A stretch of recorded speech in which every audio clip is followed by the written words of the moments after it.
Bismillahirrahmanirrahim. Assalamualaikum warahmatullahi wabarakatuh.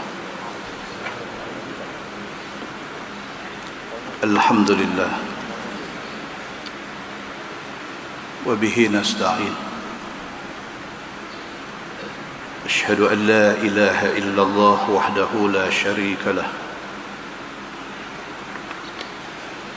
وأشهد أن محمدًا عبده ورسوله ونصلي ونسلم على هذا النبي الكريم سيد المرسلين وعلى آله وصحبه أجمعين أما بعد أيها المؤمنون اتقوا الله أوصيكم وإياي بتقوى الله فقد فاز المتقون. Muslimin dan muslimat, mudah-mudahan dirahmati Allah Subhanahu wa taala. Di dalam sebuah hadis an Amr bin Abi Qurrah radhiyallahu anhu qala kana Huzaifah bil madain فكان يذكر أشياء قالها رسول الله صلى الله عليه وسلم لأناس من أصحابه في الغضب فينطلق ناس ممن سمع ذلك من حذيفة فيأتون سلمان ويذكرون له قول حذيفة ويقول سلمان حذيفة أعلم بما يقول فيرجعون إلى حذيفة فيقولون قد ذكرنا قولك لسلمان فما صدقك ولا كذبك. فأتى حذيفة سلمان وهو في مبقله فقال يا سلمان ما يمنعك أن تصدقني بما سمعت من رسول الله صلى الله عليه وسلم. فقال سلمان إن رسول الله صلى الله عليه وسلم كان يغضب فيقول في الغضب لناس من أصحابه ويرضى فيقول في الرضا لناس من أصحابه أما تنتهي وحتى توقع اختلافا وفرقة ولقد علمت أن رسول الله صلى الله عليه وسلم خطب فقال أيما رجل من أمتي سببته سبة أو لعنته لعنة في غضبي فإنما أنا من ولد آدم أغضب كما يغضبون وإنما بعثني رحمة للعالمين فاجعلها عليهم صلاة يوم القيامة. قال والله لتنتهين أو لأكتبن إلى عمر أو كما قال. Hadis sahih riwayat Abu Daud. daripada Amru bin Abi Qurrah radhiyallahu anhu. Amru bin Abi Qurrah dia bukan sahabat, dia tabi'in. Kata dia, kana Huzaifah bil Madain. Kata dia, sahabat Nabi yang bernama Huzaifah bin Yaman, dia duduk di Madain. Tuan-tuan, Huzaifah bin Yaman, ataupun dia dipanggil dengan nama Abu Abdillah. Dia ni istimewa pasal dia dianggap pemegang rahsia Nabi sallallahu alaihi wasallam. Tuan-tuan dengar clear? Tahu clear? Okay. Saya pun dengar merasa kembang. Huzaifah bin Al-Yaman, dia ni istimewa pasal dia dianggap pemegang rahsia Nabi sallallahu alaihi wasallam. Especially dia ni diberi keistimewaan oleh Allah Subhanahu wa taala. Dia kenal orang munafik. Dia dianggap istimewa. Okey. Kerana dia diizin Allah Subhanahu wa taala untuk kenal orang munafik. Clear sikit kot. Sampai Sayyidina Umar bin Al-Khattab radhiyallahu an, kalau ada orang mati pada zaman Sayyidina Umar,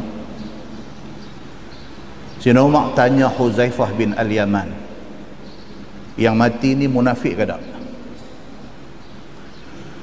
Kalau Huzaifah kata okey, dan Huzaifah sembahyangkan mayat orang itu, Sayyidina Umar bin Al-Khattab radhiyallahu an akan sembahyangkan mayat orang tu. Istimewanya sahabat yang bernama Huzaifah bin Al-Yaman ini, dia anak kelahiran Madinah.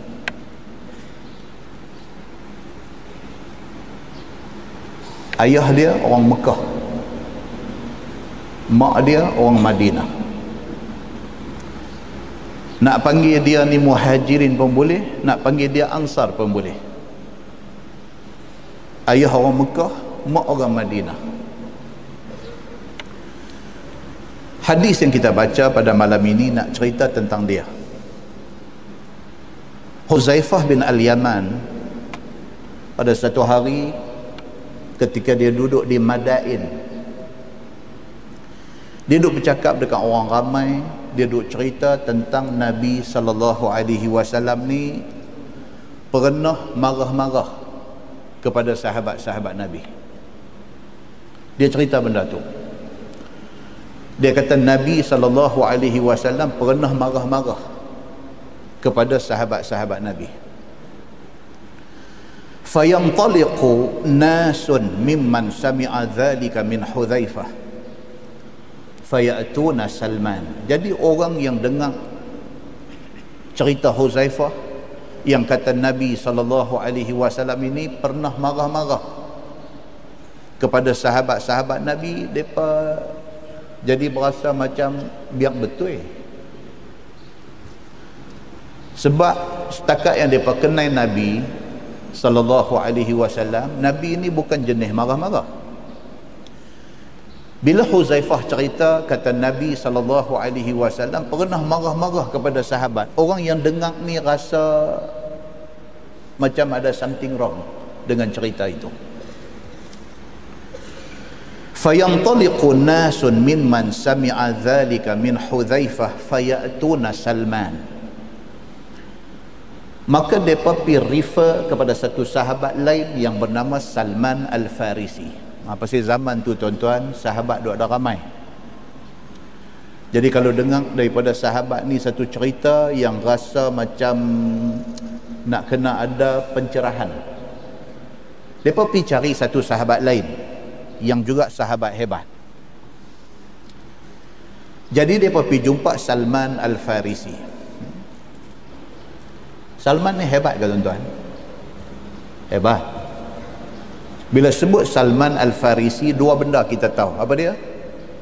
Satu, dia bukan orang Arab, dia orang Farsi. Itu sebab dipanggil Salman Al-Farisi. Yang kedua, bila sebut nama Salman Al-Farisi, automatik kita nanti tahu apa dia? Idea dia korek parit ketika berlaku perang Khandaq. Ini dua benda semua orang tahu.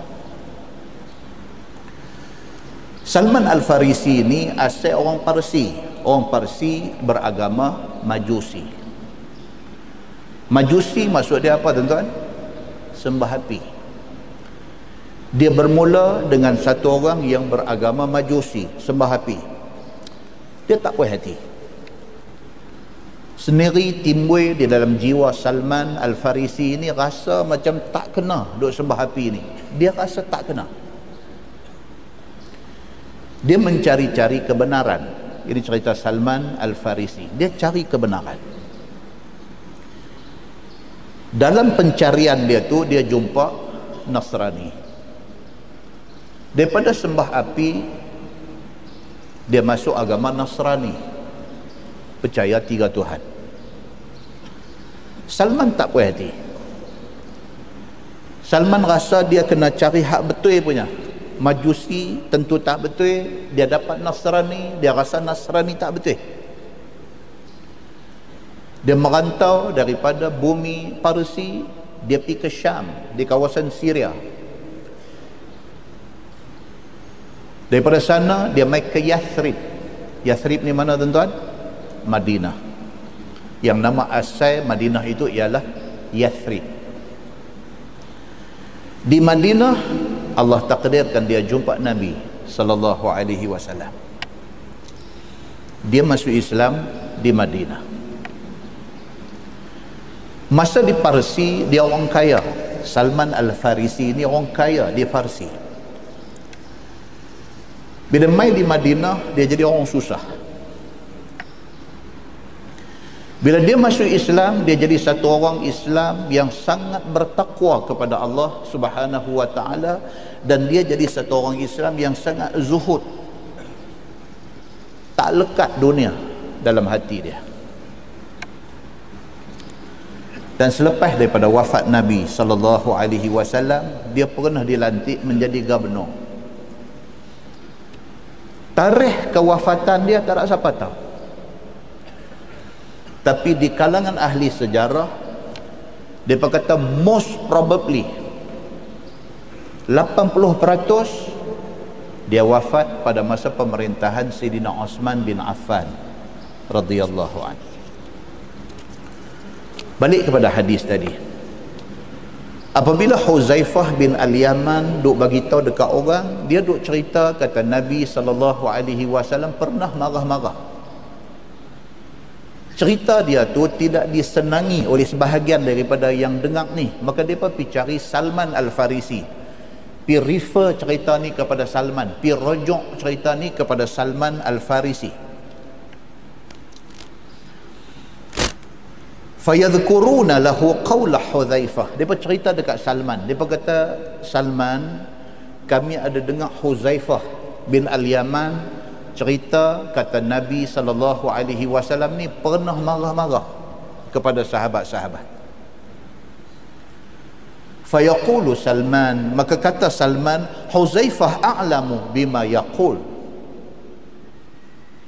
Huzaifah kata, kalau Salman kata macam tu, Salman tahu apa yang dia kata. Tuan-tuan tengok, ini adab. Adab di kalangan sahabat Nabi, mereka tak saling mencederakan antara satu sama lain. Adab itu tidak ada dalam masyarakat kita hari ini. Kita sama-sama ustaz, suka cedera mencederakan di antara satu sama lain. Para sahabat Nabi ridwanullah alaihim ajma'in, mereka tak buat macam tu. Mereka tidak saling mentajrih, orang Arab kata, tidak saling melukakan di antara sama-sama sahabat. Bila orang main habang dekat Salman, kata Huzaifah kata macam ni, macam ni, macam ni, macam ni, dia dengar dan dia komen apa? Dia kata kalau betul itu Huzaifah kata, Huzaifah lebih tahu tentang benda yang dia kata. Fayarji'una ila Huzaifah, geng ni daripada Huzaifah pi rujuk dekat Salman. Bila Salman kata macam tu, balik mai kat Huzaifah pula. Ada pun satu hal juga sama dengan masyarakat kita hari ni, mai mengaji dekat satu ustaz, dengar pi tanya ustaz seorang lagi, ustaz seorang lagi kata lagu benar, balik mai abang balik kat ustaz ni. Lepas tu ustaz ni dengan ustaz ni duk lawan terentuk kepala, bincut keliling dai. Ada berlaku pada zaman sahabat dulu ni macam tu. Mereka dengar Huzaifah kata, mereka rasa macam tak puas hati. Mereka pergi tanya Salman. Bila Salman komen macam tu, mereka balik dekat Huzaifah balik. Fayaquluna lahu, mereka kata kepada Huzaifah bin Yaman, mereka kata qad zakarna qawlaka li Salman. Mereka kata Huzaifah, hang ada sebut dekat kami, kata Nabi SAW marah-marah kepada sahabat. Kami rasa tak puas hati, kami pergi tanya Salman. Dia kata, fama saddaqaka wala kadzabak. Dia berkata bila kami tanya Salman, Salman tidak mengiyakan apa yang hang kata, dan Salman tak kata hang bohong. Salman no comment. Salman tidak kata hang salah, Salman tak kata hang betul. Bila Huzaifah bin Al-Yaman dengar macam ni, kata dalam hadis ni, fa'ata Huzaifatu Salman. Kalau dalam bahasa Pulau Pinang sedap ni, dia kata apa? Maka Huzaifah pun celapak pergi dekat Salman. Celapak maksudnya apa? Dia terkam pergi dekat Salman. Wa huwa fi mabqalah, yang ketika itu dia kata Salman duduk di satu tempat yang bernama Mabqalah. Huzaifah ni bila geng yang tak puas hati dekat dia pi rujuk dekat Salman, Salman tak komen apa, depa balik mai habaq kat dia, kata yang hang kata ni Salman mengaku pun tak, Salman deny pun tak. Bila dia dengar macam tu, Huzaifah tak puas hati, dia terus pi cari Salman. Faqala ya Salman ma yamna'uka an tusaddiqani bima sami'tu min Rasulillah sallallahu alaihi wasallam.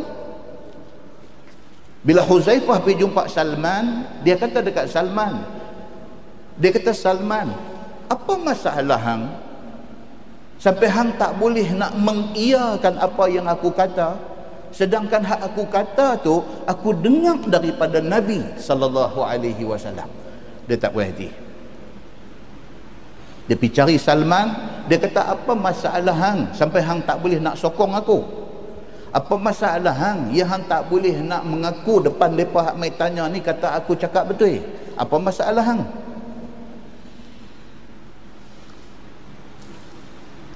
Faqala Salman, inna Rasulullah sallallahu alaihi wasallam kana yaghdab fayaqulu fil ghadab li nasin min ashabih. Salman kata dekat Huzaifah, dia kata okey, cerita dia macam ni. Dia kata memang betul Nabi itu manusia. Ada waktu Nabi marah. Bila waktu Nabi marah, Nabi bercakap kepada sahabat-sahabat dalam keadaan marah. Betul dia kata. Wa yarda fayaqulu fir ridha linasin min ashabih.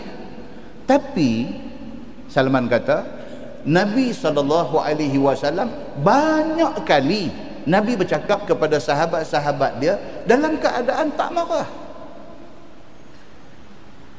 Pasal apa hak Nabi marah tu yang hendak pergi cerita ke orang? Itu maksud dia. Bukan aku nak kata yang hang-hang tu tak betul. Nabi manusia, Nabi macam kita. Kita makan, kita minum, kita seronok, kita marah. Nabi SAW pun manusia. Dia makan, dia minum, dia seronok, dia marah. Ada waktu Nabi marah. Nabi tidak marah macam kita marah. Nabi marah bersebab. Tapi waktu Nabi marah, Nabi bercakap dekat sahabat-sahabat dia dengan nada marah. Tapi dia kata banyak keadaan Nabi tidak marah. Pasal apa yang hang sibuk pergi doa abang dekat orang hal Nabi marah, sedangkan cerita Nabi tak marah doa ada banyak. Salman kata dekat Huzaifah macam tu. Amma tantahi. Salman kata dekat Huzaifah, dia katalah macam ni, alangkah baiknya hang stop daripada duk cerita pasal Nabi marah ni. Dia kata wa hatta tuqi'a ikhtilafan wa furqah. Pasal apa? Pasal takut boleh membawa kepada khilaf dan juga perpecahan.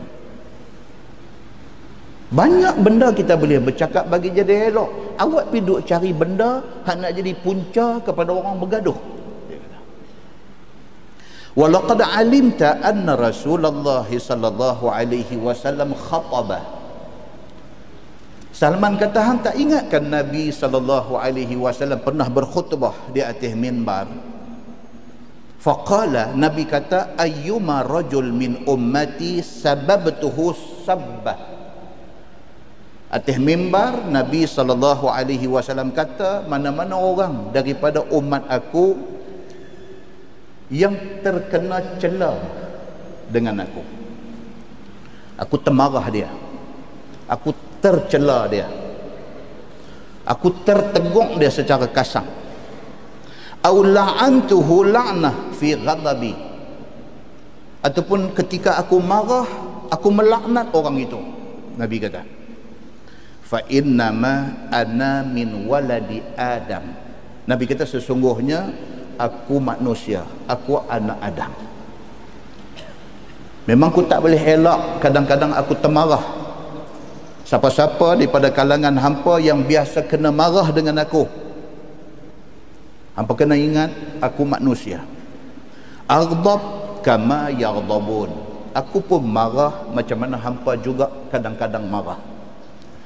Wa inna ma ba'athani rahmatan lil alamin. Nabi kata, tapi ingat, Allah utuskan aku untuk membawa rahmat dan kasih sayang kepada sekalian alam. Itu lagi besar. Yang marah sikit-sikit ni jangan jadi cerita. Nabi kata yang lebih besar daripada tu, Allah lantik aku menjadi nabi untuk membawa rahmat kepada sekalian alam. Faj'alha alaihim salatan yaumal qiyamah. Nabi kata siapa-siapa daripada kalangan hampa yang pernah terkena dengan aku, pernah terkena marah aku, mudah-mudahan menjadi satu rahmat kepada dia di hari akhirat esok. Siapa yang pernah terkena marah Nabi, mudah-mudahan marah itu menjadi satu rahmat kepada dia di hari akhirat esok. Salman peringat benda ni kepada Huzaifah bin Al-Yaman, dan kata Salman, wallahi la tantahiyanna au la aktubanna ila Umar. Salman kata kepada Huzaifah, demi Allah, sama ada hang berhenti daripada duk cerita tentang Nabi marah, tentang benda-benda yang tak berapa baik ni, ataupun hang tak mau berhenti, aku report kepada Sayyidina Umar, khalifah kita pada hari ini. Hadis itu hadis sahih riwayat Abu Daud. Tuan-tuan muslimin dan muslimat yang dirahmati Allah sekalian, kesimpulan dia yang pertama, Nabi manusia biasa. Beza Nabi dengan kita ialah Nabi adalah Nabi, sedangkan kita umat manusia biasa.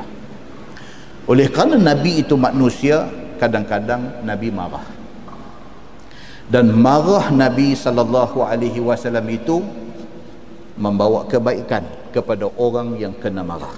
Satu. Yang kedua, elakkan sifat suka mengadu domba.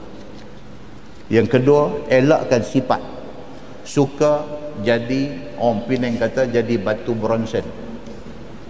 elakkan diri kita daripada jadi batu bronzen, batu api yang boleh menyebabkan dua pihak jadi berbalah. Yang ketiga, fokuskan kepada dakwah kasih sayang. Fokuskan kepada dakwah kasih sayang daripada dakwah yang diselaputi kemarahan dan menganjur perpecahan. Tumpukan dakwah ni kepada kasih sayang. Jangan berdakwah sehingga orang marah. Apatah lagi kita berdakwah membawa orang kepada berbalah dan berpecah. Yang keempat, kembangkan kebaikan orang, tutup aib orang. Yang keempat, kembangkan kebaikan orang. Kita tahu apa kebaikan ada dekat dia, hak tu kita habaq kat orang. Mana-mana aib dan kelemahan dia, tutup rapat-rapat. Yang kelima, kalau sekiranya seseorang itu ada 9 keburukan, 1 kebaikan, tutup keburukan itu, ceritakan 1 kebaikan itu. Tuan, kadang-kadang orang buat satu contoh kat kita. Dia ambil satu kertas putih kosong, sak. Tengah-tengah kertas tu dia bubuh satu dot, satu titik hitam. Satu, tengah kertas besar tu dia bubuh satu titik hitam. Lepas tu dia tanya kita. Dia kata, tuan-tuan nampak apa di kertas ni? Automatik orang akan jawab apa? Nampak titik hitam. Sedangkan yang besar apa dia? Putih. Tapi manusia nampak hak titik hitam satu tu. Itulah manusia. Itulah manusia. Elakkan diri kita daripada jadi macam tu. Kerana itu merugikan kita dan merugikan dakwah Islam kepada seluruh alam. Dalam sebuah hadis riwayat daripada Abdurrahman bin Abi Bakrah radhiyallahu anhu, kata dia, kataba Abu Bakrah ila ibni wa kana bisijistan bi an la taqdiya baina ithnaini wa anta ghadban fa inni sami'tu an-nabiyya sallallahu alaihi wasallam yaqul la yaqdiyanna hakamun baina ithnaini wa huwa ghadban atau kama qala, hadis sahih riwayat Al-Bukhari. Daripada Abdurrahman bin Abi Bakrah, dia kata bapa dia Abu Bakrah pernah tulis surat kepada salah seorang anak dia. Dia tulis surat kepada anak dia, dia kata la taqdiya baina ithnaini wa anta ghadban. Abu Bakrah tulis surat kepada anak dia, dia kata kalau sekiranya tengah marah, jangan jadi hakim, jatuhkan hukuman. Kalau kita rasa macam kita tengah marah, ataupun kita rasa kita bias, kita rasa macam kita ni tak boleh berlaku adil, kita rasa macam kita ni macam nak berat sebelah, jangan buat apa-apa keputusan. Fa inni sami'tu an-nabiy sallallahu alaihi wasallam yaqul, Abu Bakrah kata, kerana aku pernah dengar Nabi sallallahu alaihi wasallam bersabda, Nabi kata la yaqdiyanna hakamun baina ithnaini. Nabi kata kalau siapa jadi hakim, jangan dia jatuhkan keputusan di antara dua orang yang berbalah ni wa huwa ghadban, kalau sekiranya dia tengah marah. Hakim kalau dia tengah marah, jangan jatuhkan hukuman, kerana hukuman itu tentu tidak adil. Tak kira dia marah tu kepada pihak yang bercara depan dia ke, ataupun dia marah bini dia di rumah, tak kira. Kadang-kadang dia ada hal di rumah dengan bini dia, dia pergi mahkamah nak bercara kes. Nabi kata kalau hang ada marah dalam hati, tak kira marah dekat siapa, jangan jadi hakim hari itu, ambil MC, boleh duduk di rumah. Pasal apa? Pasal orang yang dalam kemarahan, tidak akan mampu menjatuhkan hukuman secara adil. Muslimin dan muslimat yang dirahmati Allah sekalian. Dan marah ini sangat tidak disukai oleh Nabi sallallahu alaihi wasallam. Kita pernah baca hadis ni, hadis daripada Sa'id bin Al-Musayyib radhiyallahu anhu.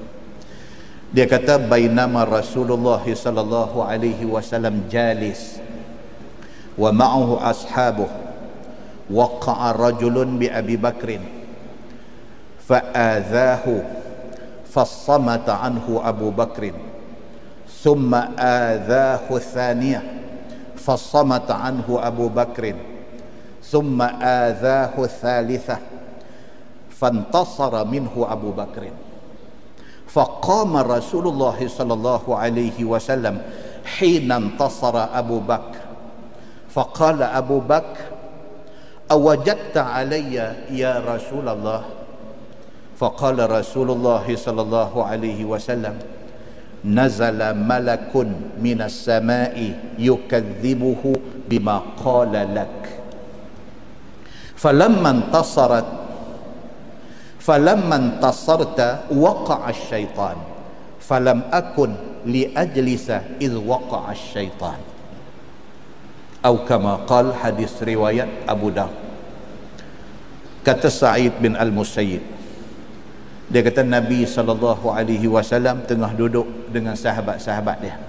Nabi duduk, sahabat duduk ada ramai. Di antara sahabat tu ialah Abu Bakar As-Siddiq. Tiba-tiba mai satu orang, dia maki Sayyidina Abu Bakar As-Siddiq.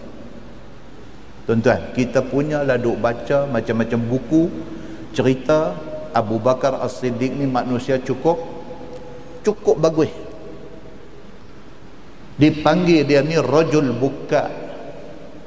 baka, satu laki-laki baka, cukup kuat menangis. Tak pernah dia marah orang, tak pernah dia buat naik dekat orang. Macam tu punya pemimpin. Ada orang main maki dia. Tengah dia duduk dengan Nabi SAW, tiba-tiba mai satu orang depan Nabi, depan semua orang, dia maki Sayyidina Abu Bakar As-Siddiq.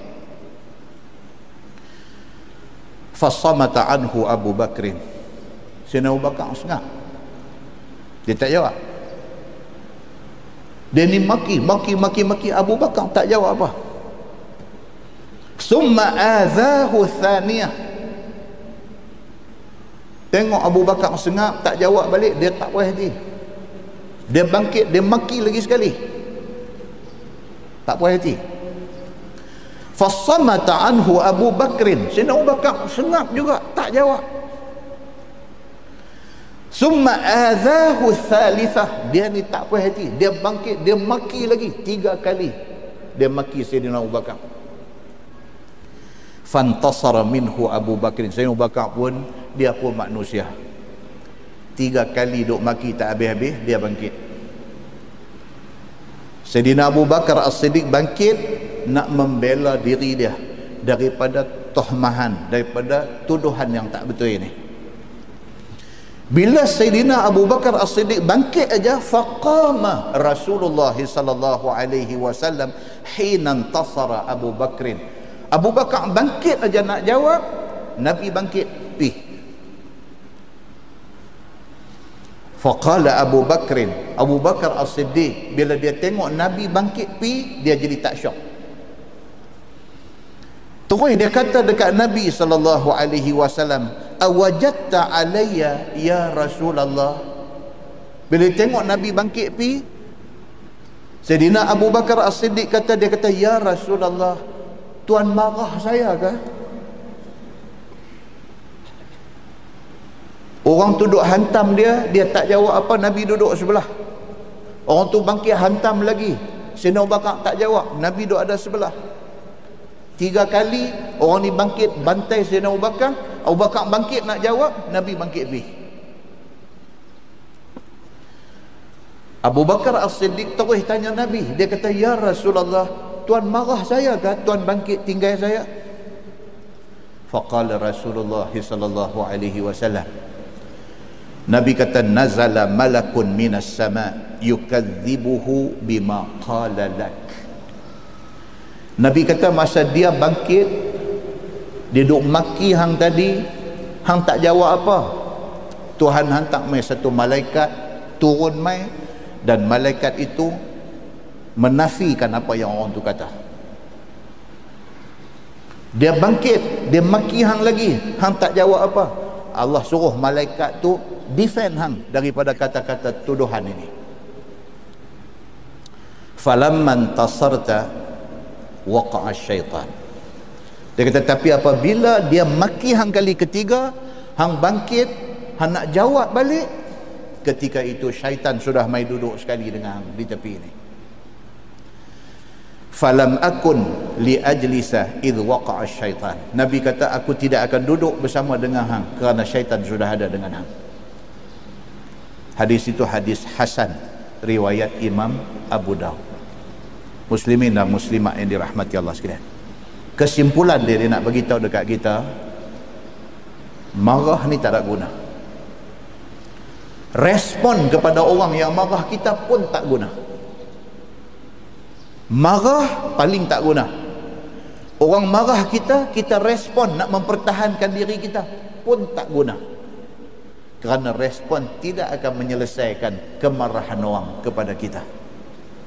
Memadai Allah Subhanahu wa ta'ala mempertahankan kita.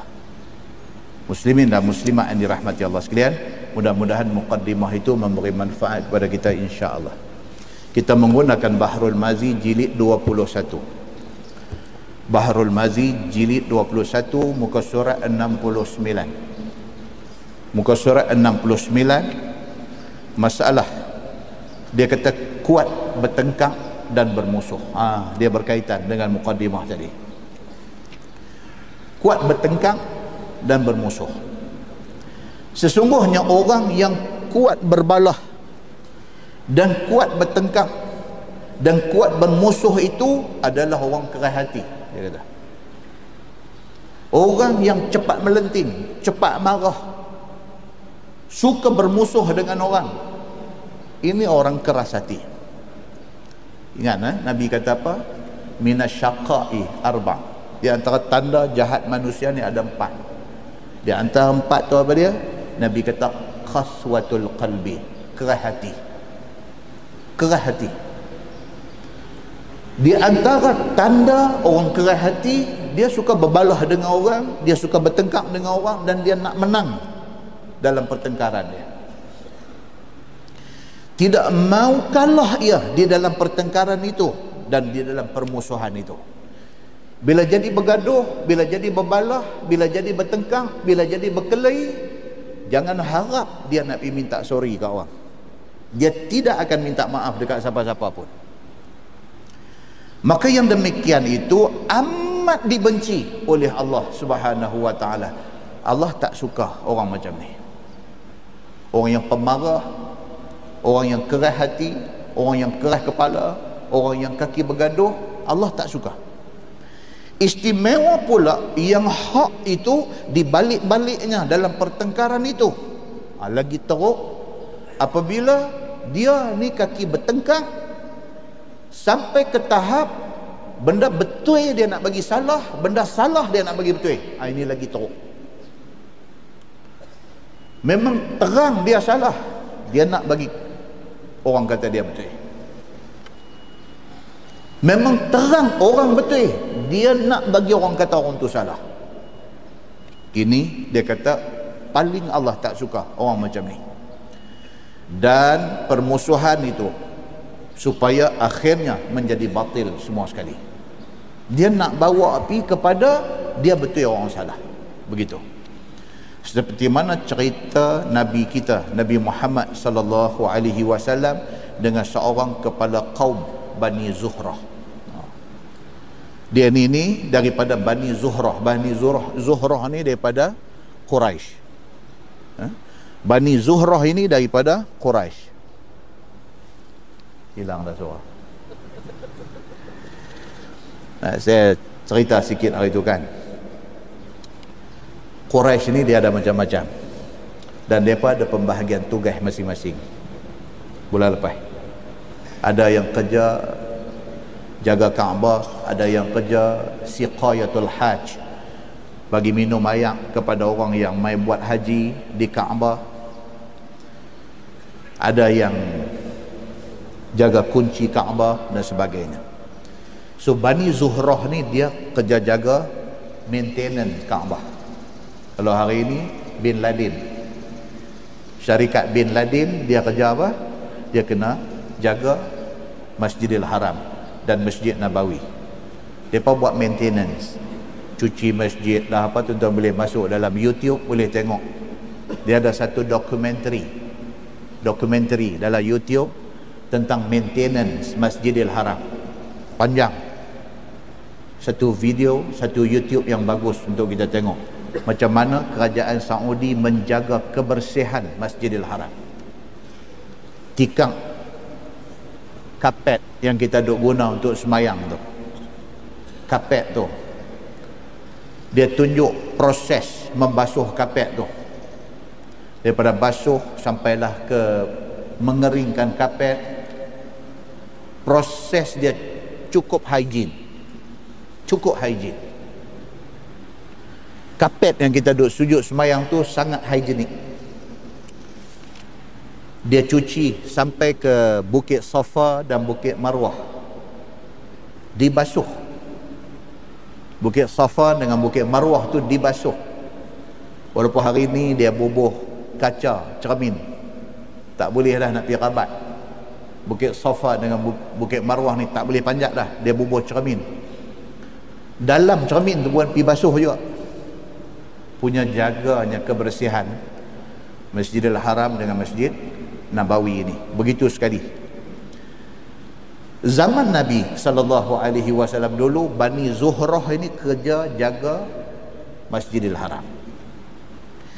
Dan nama dia ini ialah Ibnu Shuraik, ataupun disebut dengan nama Al-Akhnas bin Shuraik. Bermula daripada satu orang yang cukup rajin, cukup loba melakukan kebaikan. Dia start orang yang macam tu. Tiba-tiba mai satu tahap dia ni sudah tukang, dia sudah pergi jadi munafik. Wal-ayazubillah. Bersumpah ia dengan nama Allah Subhanahu wa taala. Kata dia, wallah,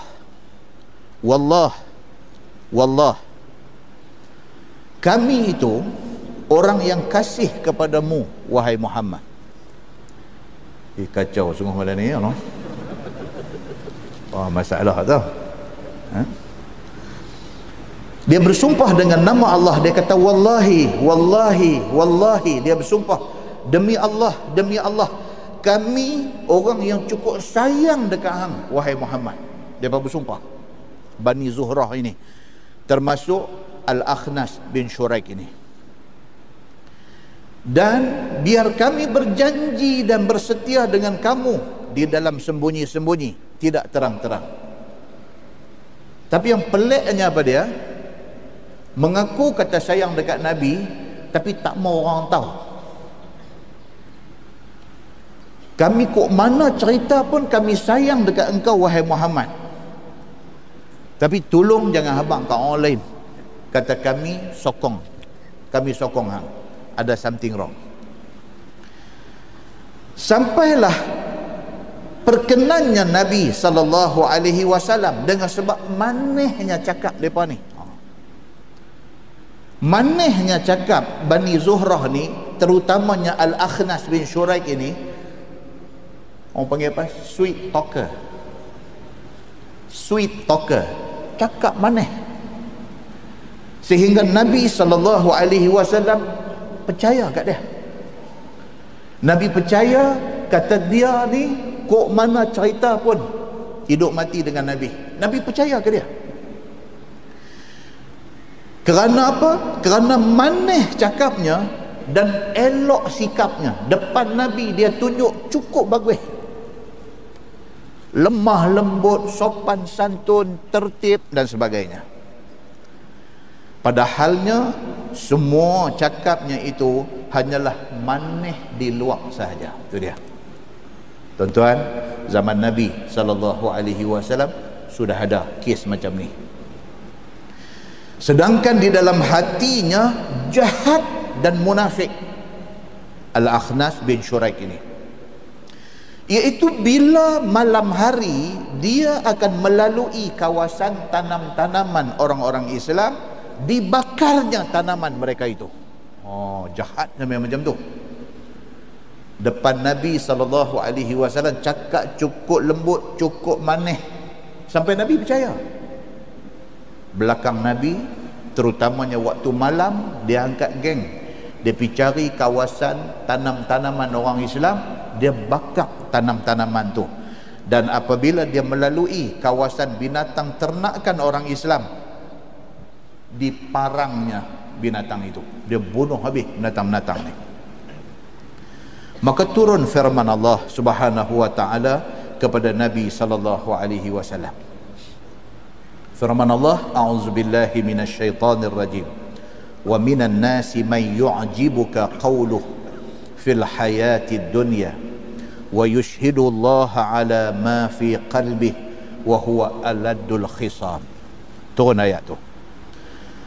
Dan setengah manusia itu ialah orang yang memberi perkenan kepadamu oleh cakapnya pada kehidupan dunia.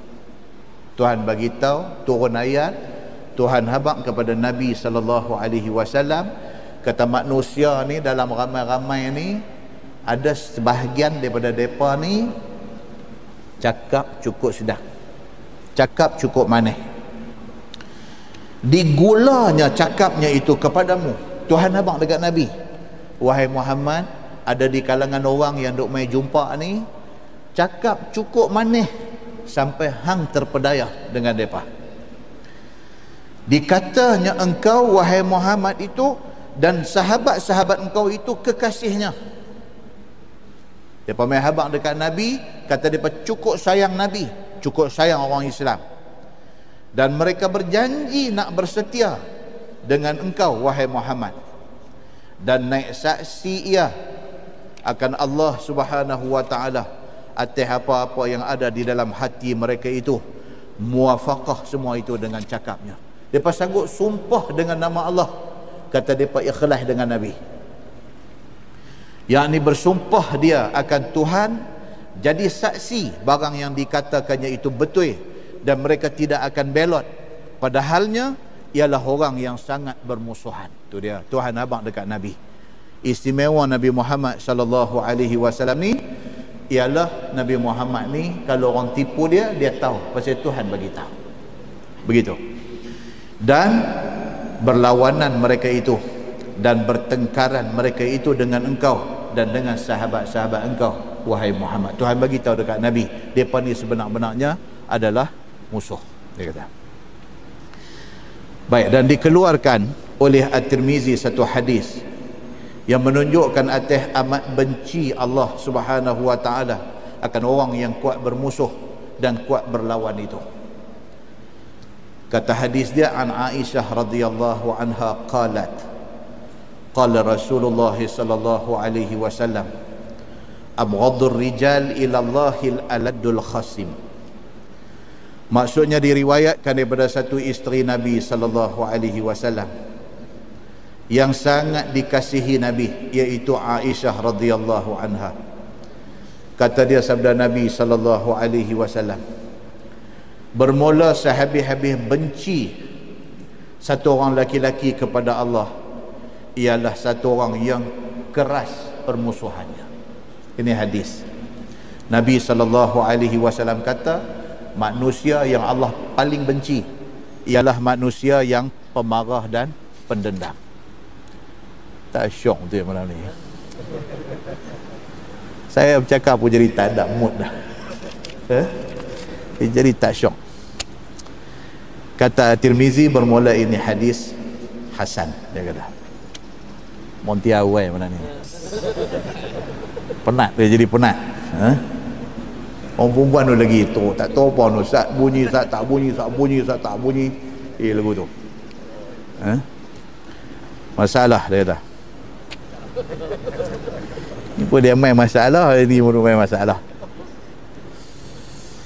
Baik, masalah, dia kata, Yahudi ni dia main tajuk lain lah.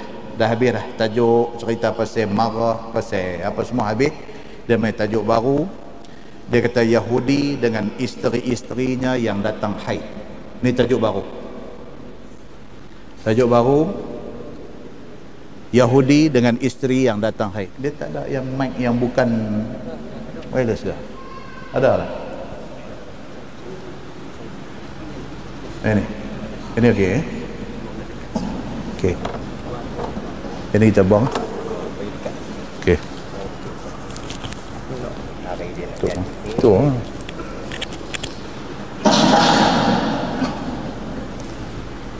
Tak boleh marah, mesti duk baca tajuk marah. Jadi dia jadi macam mana pun mau duk senyum je. Kita kata ni kita nak berhenti awal pun senyum. Lagu tu. Muslimin dan muslimat yang dirahmati Allah sekalian. Okey, kita masuk satu topik baru. Dia kata Yahudi dengan isteri-isterinya yang datang haid. Clear sikit kot. Okay. Dia kata adalah pada zaman Nabi SAW dan sahabat-sahabatnya. Segala orang Yahudi itu sudah maklum agama mereka itu ialah agama Nabi Allah Musa AS. Asal mereka, asal Yahudi ini mereka ikut kitab Taurat yang diturunkan kepada Nabi Musa AS. Masalah Yahudi jadi diverted ni pasal apa? Yahudi pergi jadi tersasar daripada jalan kebenaran ni tang mana? Apabila dalam Taurat bagi tahu kata akan mai Nabi akhir zaman nama dia Muhammad. Taurat bagi tahu. Depa pangkah bang. Depa padam yang tu, depa tak terima. Bukan sahaja tak terima Nabi Muhammad, depa tidak boleh terima mana-mana nabi yang bukan daripada keturunan Bani Israel. Di situ start dia. Lepas tu depa terus divert daripada jalan kebenaran, depa terus tergelincang daripada jalan yang lurus. Okey. So yang dikatakan orang Yahudi ni apa dia? Orang Yahudi asal depa ikut Nabi Allah Musa alaihi salam. Dan adalah setengah daripada adat mereka itu bersamaan dengan adat orang-orang zaman jahiliah daripada orang Arab. Itu dia. Ada beberapa adat orang Yahudi dia pergi sama dengan adat orang Arab jahiliah. Sama macam kita hari ni. Sebahagian daripada adat Hindu sama dengan adat Melayu. Contoh dia apa dia? Bila nak kenuri dia main. Dia main apa tuan-tuan? Ni yang duk pakai yinai di tangan, di tapak tangan, di belakang tangan, bubuh sampai ke kaki-kaki semua, lukis hinai apa semua. Adakah benda ni berpunca daripada ajaran Islam? Tak ada. Ni dia main daripada mana? Daripada mereka. Okey. Amalan makan sirih dia main pada mana? Pada mereka juga. Melayu duk ambil. Dia main lagi apa dia? Bersandin. Bersandin ni tahun 70-an dulu rancak. Siap dengan Tok Imam baca doa. 70-an dulu. Zaman rumah kenuri. Itu yang kita bilang mikrofon elok dia main lah. Penting kuliah ceramah ni, penting ni, mikrofon ni sangat penting. Aircon tak ada tak apa lagi. Had ni jangan kacau. Cukup penting. Ni selingan sikit. Kadang-kadang di kebanyakan masjid PA sistem tu banyak tangan sangat duk pergi kacau. Yang tu nak jahanam.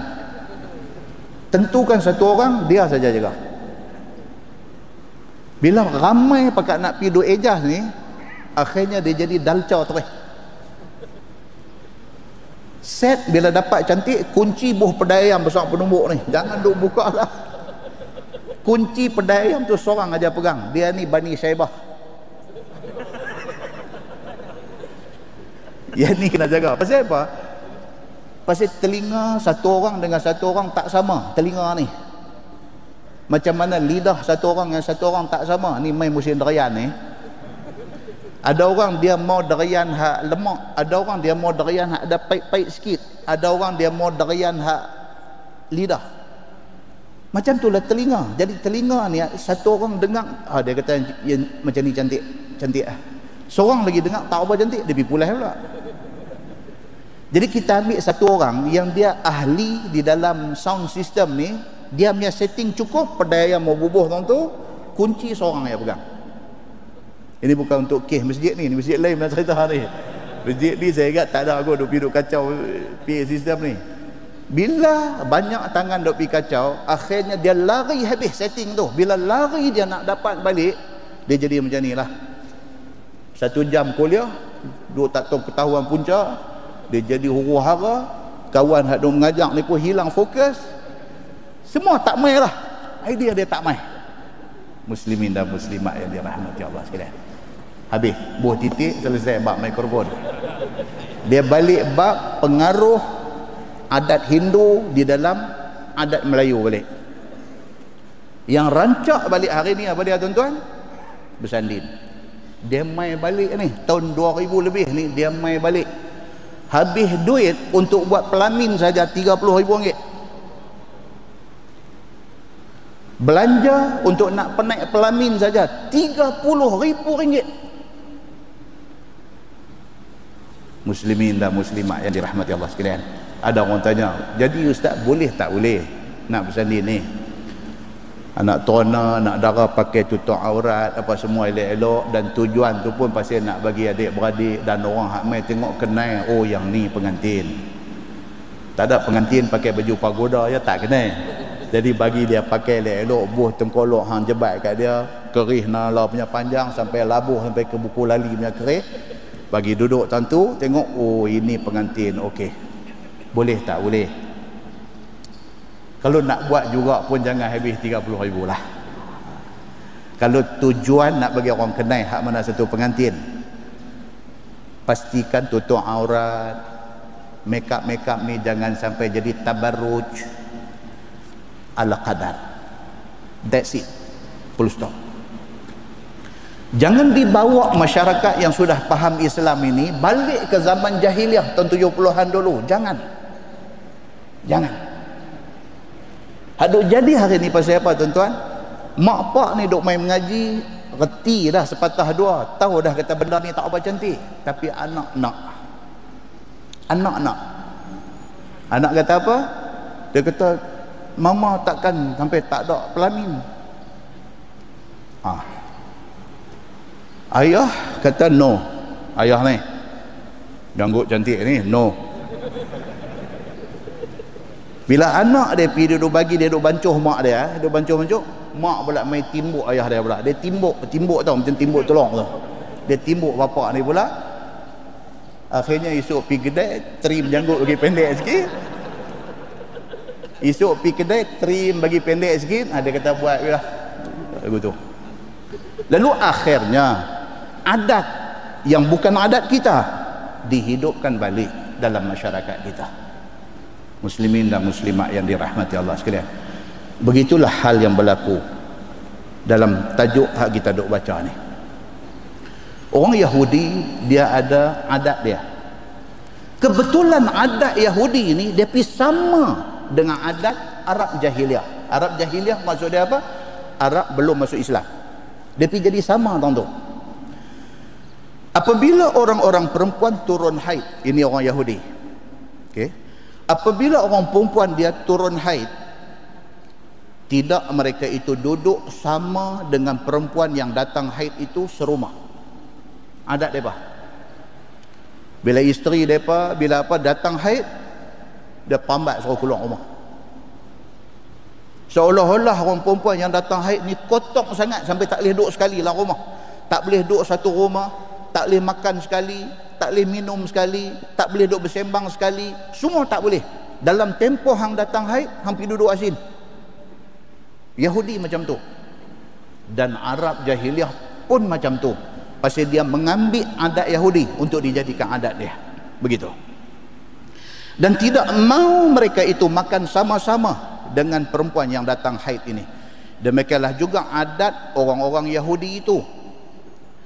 halnya dengan orang-orang Majusi.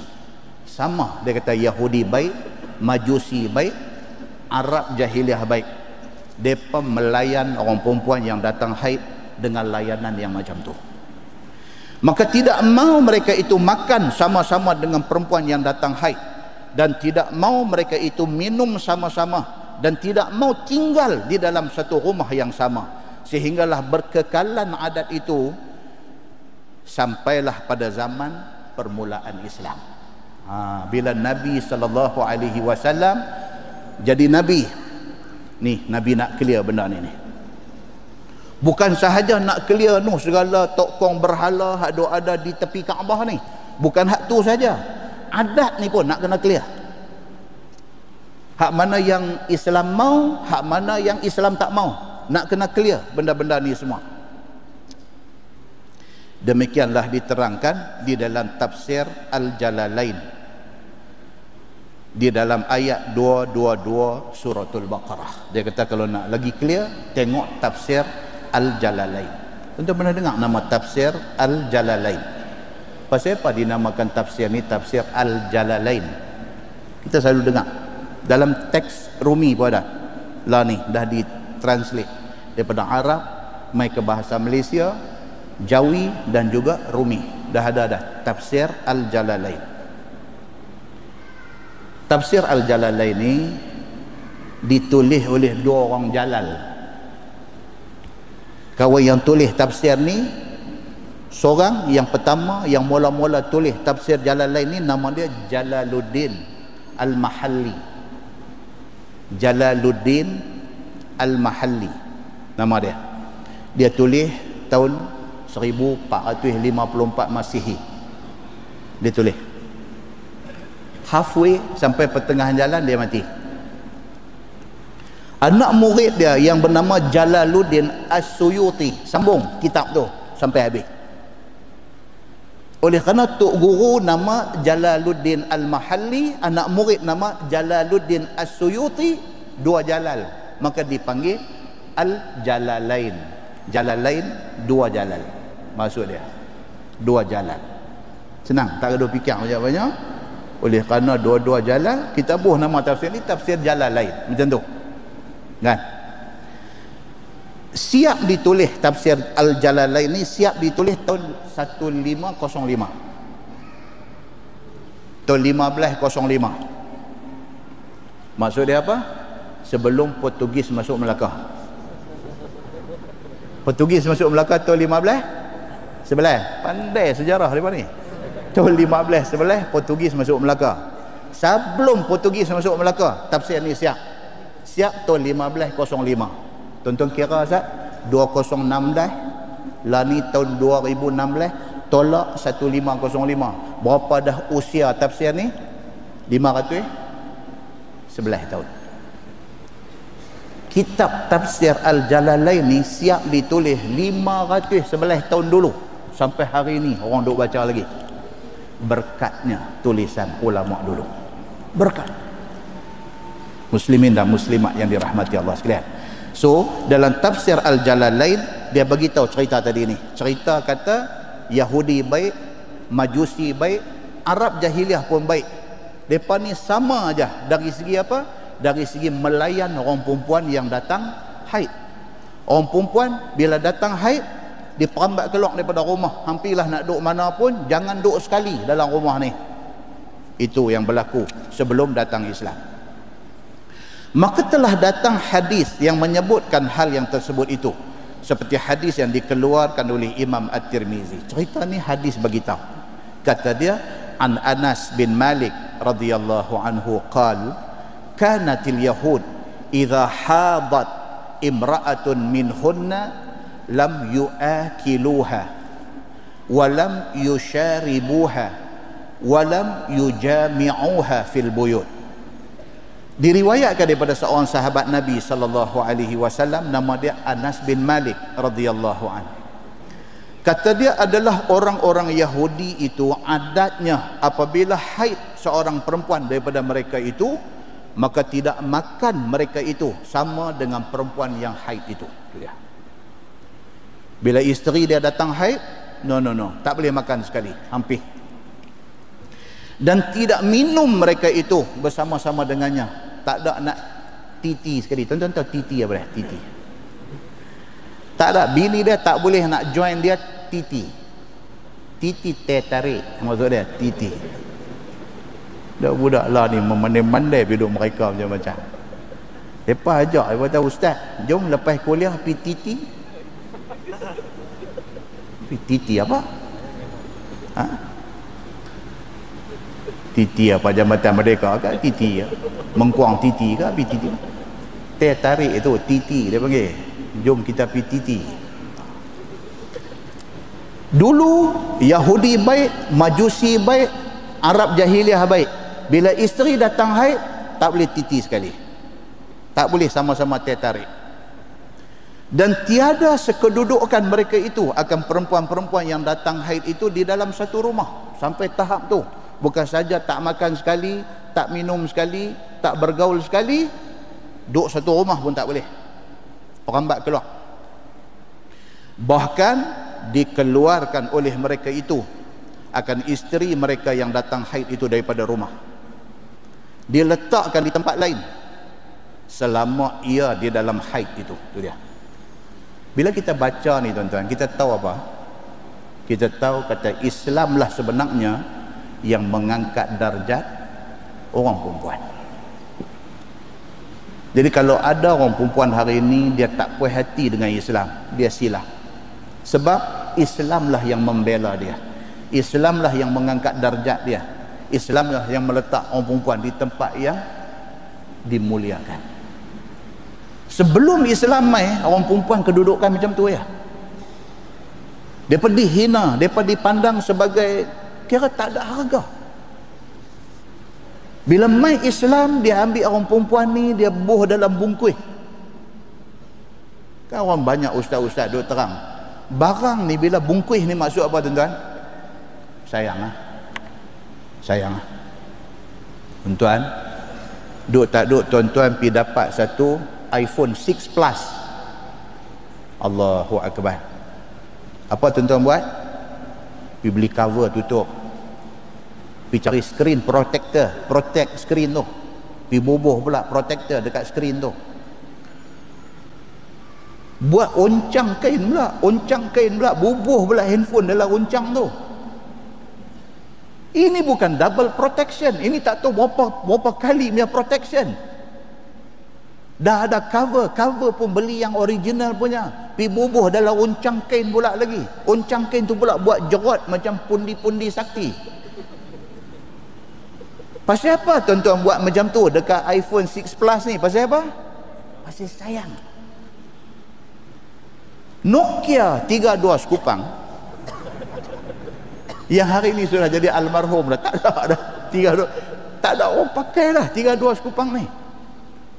Kalau ada lagi pun orang pakai 32 sekupang ni, dia telefon lepas telefon dia baling gitu ya.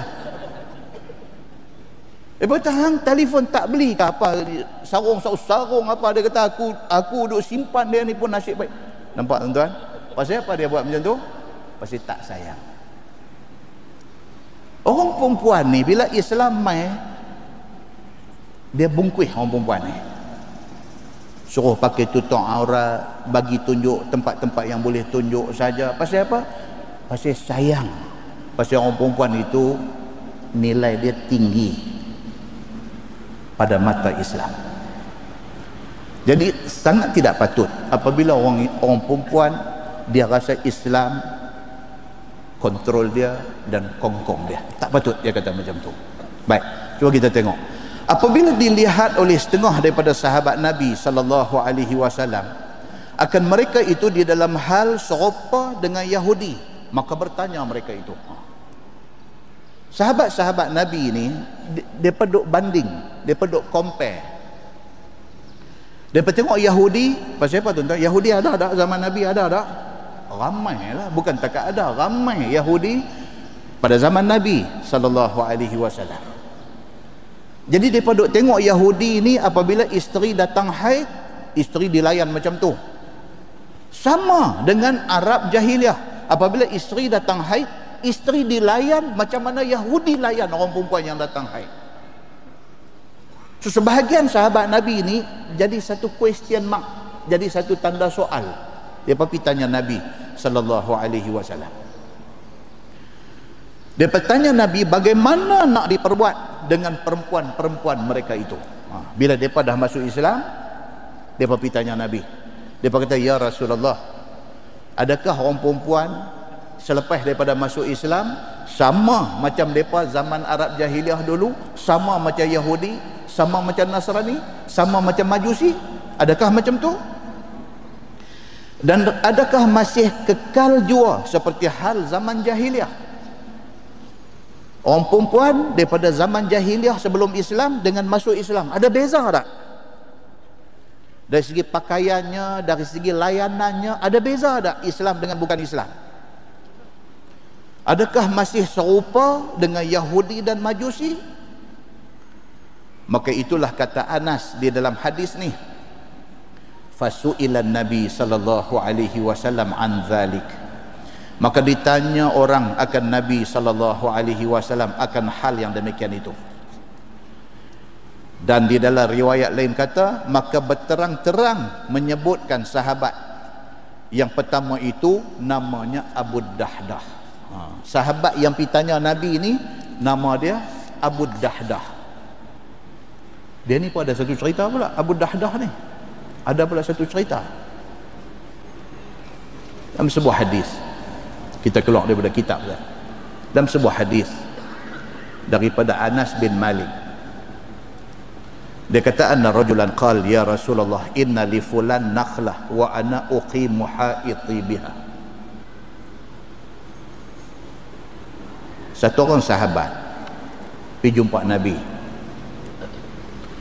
Dia kata dekat Nabi, dia kata, ya Rasulullah, saya ada tanah, saya nak pegang tanah saya, tapi masalahnya atas tanah saya tu ada satu pokok kurma hak orang punya. Tuan nampak isu dia? Dia ni tuan punya tanah, dia nak pegang tanah dia. Masalah dia, atas tanah dia tu ada satu pokok kurma hak orang punya. Fa'murhu an yu'tiyani hatta uqima haiti biha. Dia minta dekat Nabi, dia kata, ya Rasulullah, tuan tolong habang saat dekat tuan pokok kurma yang ada atas tanah saya ni, suruh dia jual pokok kurma dia kat saya. Faham tuan? Zaman kita ada jadi tak macam ni? Tanah orang punya, rumah orang lain punya. Ini kes dia ni. Kita ada tanah zaman Tok Wan kita dulu, dia pergi bagi siapa ke satu kawan dia mai buat rumah dia atas tanah Tok Wan. Tok Wan mati, tinggal anak Tok Wan. Anak Tok Wan tu pak kita. Bila mai ke anak-anak nak bahagi tanah yang bapak tinggal ni, nak bahagi tanah, ada satu bahagian tu ada rumah orang atas tu. Rumah tu bukan Tok Wan punya, rumah tu kawan Tok Wan punya. Dia mai buat rumah pakai duit dia, tapi atas tanah Tok Wan. Akibat dia apa dia? Nak suruh dia keluar tak boleh, pasal rumah dia punya. Tok Wan dengan dia dulu pula kira macam mana? Bayar setahun RM5. Cerita tahun 50-an dulu ni. Buat rumah atas tanah tu bayar setahun RM5. Bila mai tahun 2016 setahun RM5. Apa kalau hang bayar sehari RM5 pun aku tak mau. Tapi Tok Wan dulu setahun RM5. Ini kisah jadi pada zaman Nabi sallallahu alaihi wasallam. Tanah dia tapi ada satu pokok kurma orang punya. Menyebabkan dia nak pegang tak boleh pasal ada satu kurma orang punya. Dia pergi jumpa Nabi sallallahu alaihi wasallam, dia minta suruh Nabi tolong pergi nasihat tuan pokok kurma tu, suruh jual pokok kurma tu dekat dia. Senang, habis cerita. Faqala lahu Nabi sallallahu alaihi wasallam a'tiha iyyahu. Nabi panggil tuan pokok kurma ni, Nabi kata, hang bagilah pokok kurma hang ni dekat tuan tanah tu, sebab dia nak usahakan tanah tu, dia nak pasang pagar. Nabi kata, bin nakhlatin fil jannah. sebagai ganti, kalau hang sanggup bagi pokok kurma yang sepokok ni kepada tuan tanah, aku jamin kepada hang satu pokok kurma dalam syurga esok. Nabi kata kat dia ni, fa'abah, dia tak mau. Ni tuan pokok kurma sepokok ni, dia tak mau. Nabi kata oleh kerana pokok kurma hang tumbuh atas tanah dia, hang bagi dekat dia, sebagai ganti aku jamin hang dapat satu pokok kurma dalam syurga.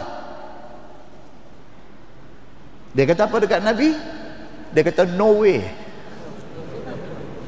no way. Kalau Sunway tak apa, kita boleh pergi shopping, Sunway Carnival. No way, pokok tu aku punya, sekali-kali aku tidak akan bagi dekat dia. Nampak tuan? Ni jenis keras kepala ni. Jenis ni sampai kiamat nanti ada. Jenis ni. Dalam keluarga ada 5 beradik, seorang ada. Dia jadi duri dalam daging. Seorang dia ya. Hampa 4 orang buatlah keputusan macam mana pun, aku. Dia nanti main gedebe dah ni. Nampak tuan? Nabi sendiri panggil dia. Nabi kata pokok kurma tu hang bagi dekat tuan tanah, aku bagi dekat hang satu pokok kurma dalam syurga. Fa'aba, no way. Dia kata dekat Nabi, sorry, saya tak mau. Nabi kata dekat dia ni di depan sahabat lain. Fa'atahu Abu Dahdah. Ini yang kata Abu Dahdah yang cerita keluar dalam kitab tadi ni. Dia pun ada dalam kalangan.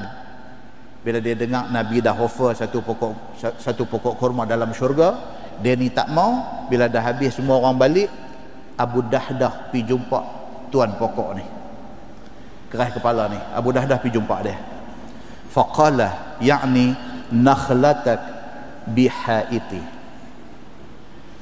Abu Dahdah pergi jumpa dia. Dia kata okey lah ni, ini tak sangkut dengan Nabi, ini hang dengan aku. Pokok kurma hang hak sepokok ni bagi kat aku. Aku bagi satu kebun aku kat hang. Pasal tadi Nabi janji satu pokok kurma dalam syurga, benda tak nampak. Pokok kurma dalam syurga ni benda tak nampak. Macam kita hari ni doa abang pahala. Doa abang pahala 10, pahala 27, pahala 100. Benda tak nampak. Karan tak ada. Karan tak mai kat kita. Maksud kita tak nampak pahala tu macam mana. Tapi kalau Allah convert pahala tu jadi cash, Allahu Akbar tuan-tuan. Allahu Akbar. Tapi dah, Allah tak tunjuk atas dunia ni, dia habang dalam bentuk pahala. Bila ni nak tahu pahala tu banyak, syurga esok baru kita nampak. Dia ni bila Nabi kata dekat dia, hang bagi pokok kurma tu dekat tuan tanah, aku bagi satu pokok kurma dalam syurga. Dia tak mau. Abu Dahdah pergi jumpa dia. Abu Dahdah kata, hang bagi pokok ni kat aku, hang nampak kebun aku ada satu kebun kurma, satu kebun tu aku bagi kat hang. Agak-agak tuan-tuan, dia nanti jadi macam mana dia ni? Hadis kata fa'ala, dia petik jari, dia kata cantik. Nampak? Dia kata cantik. Betul ni, dia kata betul. Satu pokok ganti dengan satu kebun. Betul ni? Abu Dahdah kata betul. Jadi tak payah cari lawyer, aku buat surat pegang habis.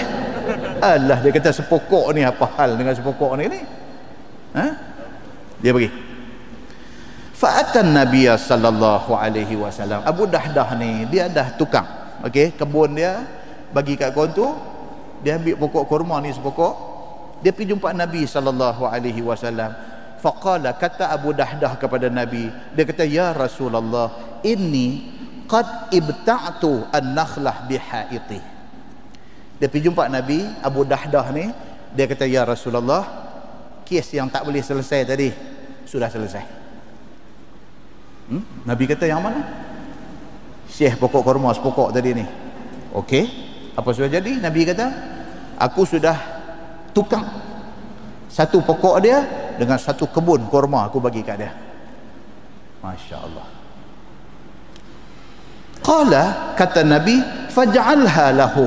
Nabi kata kalau macam tu, hang pi jumpa tuan tanah tadi, hang bagi dekat tuan tanah tu pokok kurma yang hang tukar tadi ni, hang bagi dekat tuan tanah. Nak selesaikan masalah tuan tanah ni. Nabi kata okey, selesai masalah pokok tu, selesai macam mana? Aku ambil pokok tu ganti dengan satu kebun bagi dekat dia. Pokok hak satu ni dia nak bagi dekat Nabi. Nabi kata tak, hang pi jumpa tuan tanah, bagi dekat tuan tanah pokok yang seperti, maknanya dia tak payah fikir ibadah. Tanah dan pokok yang ada atas tanah tu hak dia punya. Okey. Faqad a'taitukaha. Kata Abu Dahdah apa? Okey, tak ada masalah, aku bagi kat dia. Dia nak buat satu, dia nak cari pahala. Yang kedua, dia nak buat favor dekat Nabi sallallahu alaihi wasallam. Faqala Rasulullah sallallahu alaihi wasallam, Nabi pun beralih tengok dekat Abu Dahdah ni. Satu orang yang memudahkan urusan orang. Karena satu pokok kurma saja benda tak boleh selesai sampai nak jadi berbalah, bergaduh masa muka. Dia nak settle benda tu. Dia sanggup tukar satu pokok kurma tu dengan satu kebun yang ada kat dia. Dia bagi. Dia bagi dekat Nabi. Nabi kata pergi bagi dekat tuan tanah. Dia pergi bagi. Nabi SAW kata apa? Nabi kata, kam min ghadqin raha li Abi Dahdah fil jannah qalaha miraran. Nabi kata berulang-ulang kali. Nabi kata apa? Ish. Nabi kata, aku dapat tengok berapa banyak tandan kurma yang Allah bagi dekat Abu Dahdah ini di dalam syurga esok. Nabi kata, aku boleh nampak ni hak Allah nak bagi dekat Abu Dahdah ni. Kerana baik hati dia, kerana bagus dia ni, kerana dia sanggup bagi satu kebun kurma untuk nak selesaikan masalah satu pokok ni. Nabi kata, aku boleh nampak berapa banyak tandan kurma di syurga esok yang duk tunggu Abu Dahdah masuk ke dalam syurga nanti. Wa qalaha miraran. Nabi sebut dan Nabi sebut dan Nabi sebut berulang-ulang kali. Qala, kata Anas bin Malik, fa'ata imra'atah. Abu Dahdah ni dah dia boleh settle benda tu, dia lega. Dia boleh tolong Nabi menyelesaikan satu masalah ni. Dia lega, dia boleh tolong Nabi. Dia balik pergi rumah, jumpa bini dia. Bini duk ada di rumah. Rumah duk dalam kebun hak dia bagi tadi ni. Ya Allah, dia kata Abu Dahdah ni, sudahlah Abu Dahdah. Kan? Dia balik pergi rumah, fa'ata imra'atah, dia jumpa bini dia di rumah. Faqala, Abu Dahdah kata, ya Ummad Dahdah, ukhruji minal haid. Dia kata, wahai Ummah Dahdah, bini dia lah. Dia kata, mek, keluarlah pada rumah, kebun ni dah jadi hak orang dah. Dia kata, ya Allah wa akbar.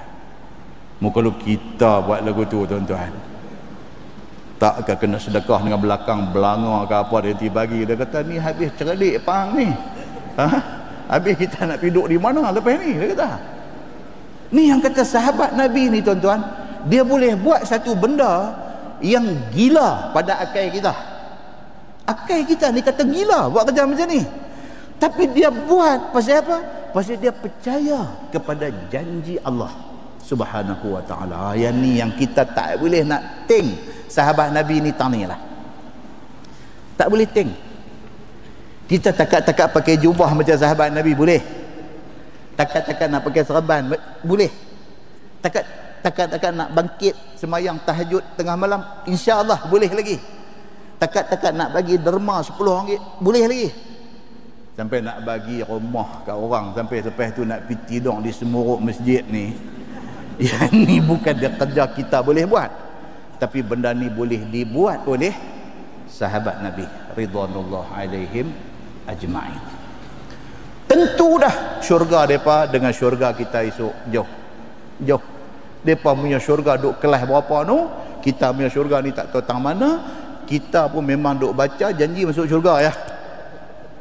Kita pun tak cadang lah nak pergi tinggi-tinggi, pasal kita tahu kita siapa. Muslimin dan muslimat yang dirahmati Allah sekalian. Dia balik rumah, dia kata kat bini dia kata keluar, dia kata, kebun ni aku dah bagi kat orang dah. Fa inni qad bi'tuh binakhlatin fil jannah. Aku dah jual kebun ni dengan bayaran dia satu pokok kurma dalam syurga. Dia balik habang kat bini dia macam tu. Kalau bini ni jenis tak ikut usrah, mati dah. Kalau macam kita ni mengaji ni tak tahu nak baligan merata tempat, bini duk jahil murakak di rumah tu lah, tak arti apa pasal agama ni. Kita seorang lah. Atukah sekali bila balik habang apa-apa, dia bidah balik lebam pipi sebelah. Sebab pasal kita seorang aja duk reti, bini tak reti. Dia ni, dia balik habang dekat bini dia, dia kata ni kita kena keluar dah. Pasal apa? Pasal kebun ni, rumah kita duk dalam kebun. Kebun ni aku dah jual dekat orang dah. Harga dia satu pokok kurma dalam syurga, dia kata. Faqalat, kata bini dia. Ni nak kena dengar. Bini dia kata apa? Rabihal bay'. Rabihal bay'. Bini dia kata, inilah bisnes yang paling menguntungkan abang. Ya Allah, tuan-tuan. Ada lagi ke bini macam ni? Balik pihak abang kata ni tak ada dah ni, rumah apa semua dah. Bini kata apa? Rabihal bay'. Dia kata inilah bisnes yang paling menguntungkan. Bini dia kata dengan muka yang manis dan ceria, dia gembira dengan apa yang suami dia buat. Muslimin dan muslimat yang dirahmati Allah sekalian, dia mai dalam hadis lain dia kata apa? Shalla Rasulullah sallallahu alaihi wasallam ala Abi Dahdah. Nabi sallallahu alaihi wasallam pada hari Abu Dahdah meninggal. Tadi dia hidup, dia buat macam tu. Hari dia meninggal, Nabi semayangkan mayat dia. Okey. Summa utiya bi faras uryin fa'aqalahu rajul farakibah. Dah selesai sembahyang mayat Abu Dahdah semua, Nabi keluar masjid, satu orang sudah bagi satu kuda kepada Nabi. Nabi naik kuda tu. Faja'ala yatawaqqas bih wa nahnu nattabi'uh. Kuda tu bila Nabi naik, kuda tu jalan pelan-pelan. Sahabat kata kami ikut belakang kuda tu. Faqala rajul minal qaum inna nabi sallallahu alaihi wasallam qala kam min ghadqin mu'allaqin au mudallin fil jannah li Abi Dahdah. Sambil Nabi duduk naik kuda tu, Nabi kata aku boleh nampak lah ni berapa banyak tandan kurma duk tergantung-gantung, duk tunggu Abu Dahdah di dalam syurga. Hari dia mati, Nabi sebut lagi sekali, maknanya itu janji daripada Allah Subhanahu wa taala. Janji itu mai atas lidah Nabi Muhammad sallallahu alaihi wasallam. Muslimin dan muslimat yang dirahmati Allah sekalian. So cerita tadi ni, apabila sahabat Nabi tengok depa daripada jahiliah depa masuk Islam, depa tengok orang-orang perempuan depa zaman jahiliah ni kalau sekiranya datang haid kena halau keluar daripada rumah. Depa duk ingat ni kita dah masuk Islam, adakah orang perempuan akan dilayan macam tu juga? Depa pergi tanya Nabi sallallahu alaihi wasallam. Dalam syarah hadis dia kata yang tanya Nabi ni siapa dia? Abu Dahdah. Orang yang hebat ni tadi ni, dia yang tanya Nabi sallallahu alaihi wasallam. Kata dia, ya Rasulullah, adakah agama kita Islam serupa dengan Yahudi? Abu Dahdah tanya. Yakni mengeluarkan orang perempuan daripada rumah apabila datang haid, dan tidak makan dan tidak minum bersama dengan orang perempuan yang datang haid. Ataupun bagaimana kita buat pada perempuan kita apabila mereka datang haid? Abu Dahdah pergi tanya Nabi, kita ni nak ikut adat lama ke ataupun bila masuk Islam kita ada peraturan baru dalam nak menghadapi orang perempuan yang datang haid ni? Masalah dia kata bercampur gaul dengan isteri yang haid itu apa hukumnya? Kata dia bercampur gaul dengan isteri yang datang haid itu maknanya tinggal serumah, makan minum, bekerja buat sama-sama, bersukaria, berkira bicara di antara sama suami isteri, bergurau senda, berpeluk cium dan lainnya. Apakah hukumnya pada syarak? Ni, orang perempuan datang haid, bolehkah kita duduk macam hari-hari, macam biasa, tak ada beza dengan dia? Maka inilah yang ditanya oleh sahabat Nabi sallallahu alaihi wasallam kepada Nabi. Apabila sudah bertanya sahabat kepada Nabi sallallahu alaihi wasallam, maka turun hukum daripada langit. Itu dia. Zaman tu bila tanya Nabi, Nabi pun tak tahu, Allah buat turun Quran bagi jawapan kepada soalan ni. Fa anzalallahu ta'ala wa yas'alunaka 'anil mahid.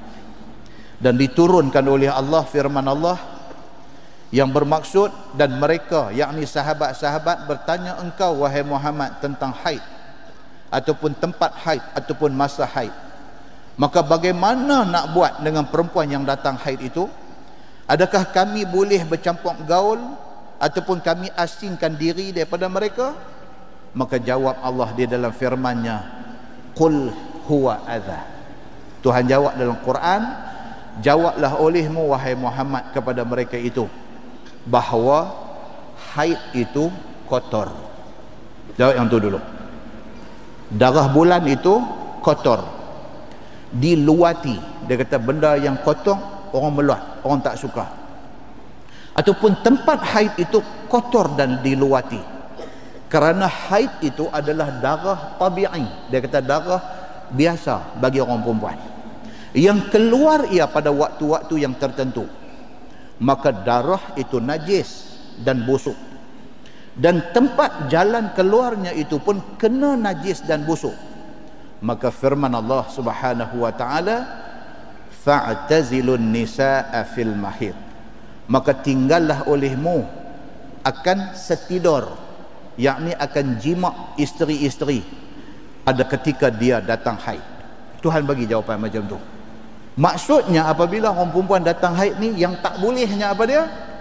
Tak bolehnya bersama dengan dia. Yang tu tak boleh. Tak boleh jima dengan dia. Hak lain semua boleh. Quran bagi tahu macam tu. Adalah makna yang tersebut itu, iaitu kemudian daripada ditafsirkan oleh Nabi sallallahu alaihi wasallam.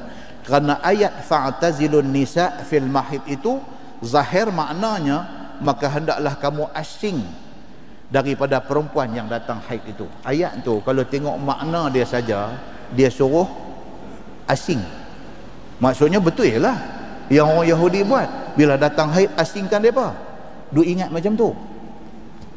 Apabila didengar oleh sahabat Nabi sallallahu alaihi wasallam, maka mereka pun menghalau isteri mereka keluar rumah. Oh dia dengar dengan ayat Tuhan kata fa'tazilun nisaa fil mahid, maka hendaklah kamu asingkan isteri-isteri kamu apabila mereka datang haid. Depa balik-balik perambat terus ya. Tu sahabat Nabi Arab, faham ayat Quran, pasal ayat Quran turun dalam bahasa Arab, tapi salah faham. Bukan faham, salah faham. Pasal ayat Quran ini perlu kepada tafsiran dia. Nabi tak bagi lagi tafsiran, depa terus pergi buatlah, balik-balik perambat keluar rumah habis. Maka tidak mau mereka bercampur gaul dengan isteri mereka yang datang haid itu, kerana zahir firman Tuhan tadi melarang daripada bercampur gaul. Dan mengadu setengah sahabat kepada Nabi sallallahu alaihi wasallam. Kata mereka itu, ya Rasulullah, adalah hari kita sekarang ini sangat dingin. Jikalau kita perambat perempuan haid itu keluar daripada rumah, binasa mereka. Madinah tuan-tuan, kalau sejuk-sejuk Madinah sampai hari ni, kalau kena bulan 12, bulan 1, cuaca belah malam boleh main sampai 6 sampai 7. Aircon kita ni pun baru 20, baru 21. Cuaca bulan 12, bulan 1 di Madinah, malam boleh main sampai 6, boleh sampai 7. Siang tengah hari rembang, waktu zuhur baru duk main 14, 15. Jadi kalau orang perempuan yang datang haid, perambat suruh keluar rumah, dia duduk melewang, apa nak jadi dekat dia dengan cuaca dingin ni? Jadi mereka ni pun dengar ayat Quran, tak tanya Nabi dah, terus pergi perambat keluar.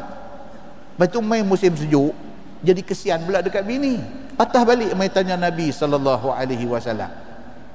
Dan kata mereka, dan jika kita keluar, binasa pula kita. Dia kata kalau bini kita tak bagi keluar, suruh duduklah rumah, kita keluar, kita pula nanti kena. Kita pun bukan tahan sejuk. Dia kata, itu jadi cerita lawak. Maka jawab Nabi sallallahu alaihi wasallam, tidak disuruh sekalian kamu keluarkan perempuan haid daripada rumah, dan tidak disuruh kamu keluar meninggalkan rumah. Nabi kata ayat tadi bukan suruh perambat bini keluar, dan bukan suruh bagi bini duduk di rumah hampa keluar, tapi ayat tadi ni kata suruh tinggalkan jima dengan mereka itu. Itu tafsiran dia. Nabi pun bagi tafsiran dia. Nabi kata bila orang perempuan datang haid tidak boleh jima, tidak boleh bersama. Dia kata dan itulah penerangan di dalam tafsir Al-Jalalain. Kemudian dia kata masalah bercampur gaul dengan isteri yang haid itu harus ya. Maka keterangan yang di atas tadi daripada firman Allah fa'tazilun nisaa fil mahid, kerana firman itu menegah jima isteri yang di dalam haid sahaja, bukan tegah makan minum, bukan tegah duduk serumah, dan tiada dilarang lain daripada itu. Dan juga telah berkata Anas bin Malik, fa amarahum Rasulullah sallallahu alaihi wasallam an yuakiluhunna wa yusharibuhunna wa an yakunu ma'ahunna fil buyut.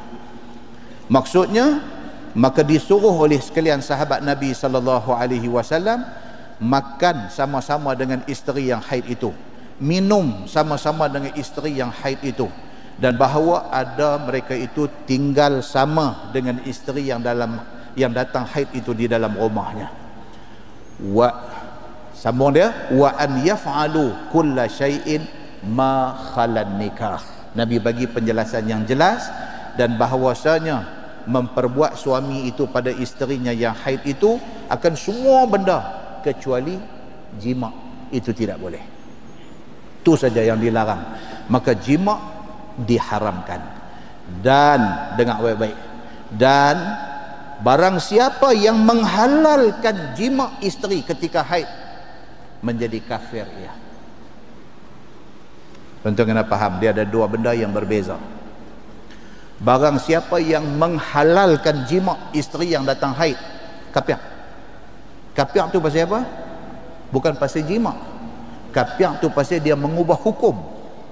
Hukum haram dia ubah bagi jadi halal. Kalau sekiranya dia reti kata mengubah hukum tu boleh jadi kafir, dia jadi kafir.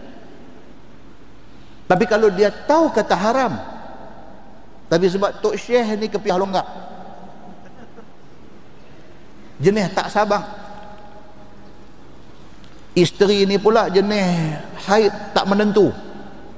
Ada benar-benar ni macam-macam dalam masyarakat ni, jenis tak menentu. Dia jenis dia mai 3 hari, lepas tu dia tak ada sehari, lepas tu dia mai 5 hari, lepas tu dia tak ada 2 hari, lepas tu dia mai pula lagi 3 hari. Jadi Tok Syekh ni pun kepiah longgak. Dia kata ni apa ni, dia kata. Dia rumah macam tu. Dia tahu tak kata haram kalau sekiranya dia pi buat juga benda ni dalam tempoh masa berapa hari tuan-tuan? Paling panjang haid berapa hari? Katalah 2 minggu. Dia tahu dalam tempoh 2 minggu tu kira masih dia anggap darah yang keluar tu darah haid. Selebih daripada tu baru dia anggap darah istihadah, darah penyakit. Dia tahu dalam tempoh 2 minggu itu dalam tempoh tu dipanggil haid. Tapi oleh kerana dia ni kepiah longgar, dia pergi buat juga dengan bini dia. Orang tanya dia, hang tak boleh ni, bini hang datang haid. Dia kata aku minta ampun kat Tuhan tapi aku tak boleh tahan kata. Kapiak tak dia ni? Tak. Tapi apa jadi dia ni? Dia berdosa besar. Dia berdosa besar pasal dia tahu benda tu haram, dia buat juga, dia berdosa besar. Yang jadi kapiak ni macam mana? Dia menghalalkan benda yang Allah kata haram. Kalau dikiaskan, satu orang Islam nama Muhammad bin Abdullah minum arak. Orang pergi habaq dekat dia, kata hang Muslim. Dia kata Muslim. Ni hang pergi minum arak ni pasal apa? Dia kata saya kecil-kecil dah minum, saya tak boleh berhenti. Tak hang tahu tak kata benda ni haram? Saya tahu. Dia kata memang haram, saya tahu. Saya tak boleh tinggal, dia kata. Saya addicted. Saya tak boleh tinggal. Apa hukum kepada dia? Dosa besar. Muhammad juga bin Abdullah ni juga dia minum arak. Orang pergi habaq kat dia, ni hang Islam ke apa? Dia kata Islam. Ni hang minum arak, hang tak tahu ke kata arak ni haram? Dia kata haram, kat orang lain, kat aku halal. Dia kata begitu. Apa jadi dekat dia? Kafir. Pasti dia menghalalkan benda yang diharamkan oleh Allah. Sama kes dengan kes dia bersetubuh dengan isteri yang datang haid. Selagi dia tidak kata benda tu halal, dia berdosa, tidak kafir. Tapi kalau dia menghalalkan benda yang Allah sebut dalam Quran kata haram, dia menjadi kafir. Okey, lanjutan daripada tu, sebelum kita berhenti, lanjutan daripada tu, apa hukum betul-betul suami yang jima isteri ketika isteri datang haid? Betul-betul apa hukum dia? Haram, clear. Pasal apa kata haram? Pasal Quran melarang perbuatan itu. Baik, apa hukum dia? Apa hukum ke atas orang yang buat benda ni? Dia ada berbeza pendapat di kalangan ulama. Sebahagian ulama kata memadai dengan bertaubat, minta ampun dan berjanji tidak akan buat lagi benda tu. Sebahagian ulama kata tidak cukup dengan bertaubat, tidak bercukup dengan minta ampun, tidak bercukup dengan janji tak buat benda tu. Bahkan mereka dikehendaki membayar kafarah ataupun denda. Imam Asy-Syafi'i, okay, kita mazhab Syafi'i, Imam Asy-Syafi'i kata bagi suami yang bersetubuh dengan isterinya sedangkan isteri dalam haid, wajib ke atas dia bertaubat. Imam Syafi'i kata wajib ke atas dia bertaubat, minta ampun kepada Allah, berjanji tidak akan buat lagi, dan tidak wajib kafarah. Itu mazhab Syafi'i. Mazhab Ahmad bin Hanbal, mazhab Hanbali, mazhab Mekah Madinah, wajib bertaubat, mesti kena minta ampun kepada Allah, mesti janji tidak akan buat lagi. Dan kalau sekiranya isteri itu darah haid tengah duk jalan lagi, dia jima isteri dia, dia dikenakan kafarah 1 dinar. Dia dikenakan kafarah bernilai 1 dinar. 1 dinar duit Malaysia lebih kurang 800 ringgit. 800 ringgit. Kalau sekiranya isteri dia dah berhenti dah darah haid tapi tak mandi lagi, beza. Isteri dia dah berhenti dah darah, dah kering dah darah tapi belum mandi lagi, dia jima isteri dia, dia dikenakan setengah dinar. Kafarah setengah dinar. Selain daripada bertaubat, minta ampun, janji tidak akan buat lagi, dia dikenakan kafarah setengah dinar, iaitu lebih kurang 400 ringgit. Pergi cari orang susah miskin, bagi. Baik, lah ni kita nak ikut Syafi'i ke kita nak ikut Ahmad bin Hanbal? Nak ikut mana satu? Ulama ambil satu rumusan. Ulama kata apapun bertobat dulu, minta ampun, janji jangan duk buat dah lepas itu, dan sebaik-baiknya bayarlah kafarah. Pasal apa? Pasal apa yang dipegang oleh Imam Ahmad bin Hanbal itu ada hadis dia. Hadis riwayat daripada Ibni Abbas radhiyallahu anhu, dia kata idza asabaha fid dam fadinar, hadis.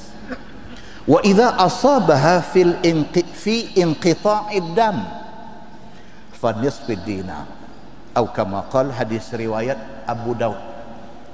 Maksud dia, apabila satu orang suami dia bersetubuh dengan isteri dia sedangkan darah masih duk mengalir lagi, Nabi kata dia kena denda 1 dinar, bersamaan duit kita 800 ringgit. Tapi kalau sekiranya dia bersetubuh dengan isteri dia ketika darah sudah berhenti tapi belum lagi mandi wajib, Nabi kata fanisfi dinar, maka dikenakan denda setengah dinar, iaitu sekitar 400 ringgit. Oleh kerana ada hadis itu, maka ulama buat rumusan, ada baiknya kita bayar sekiranya mampu.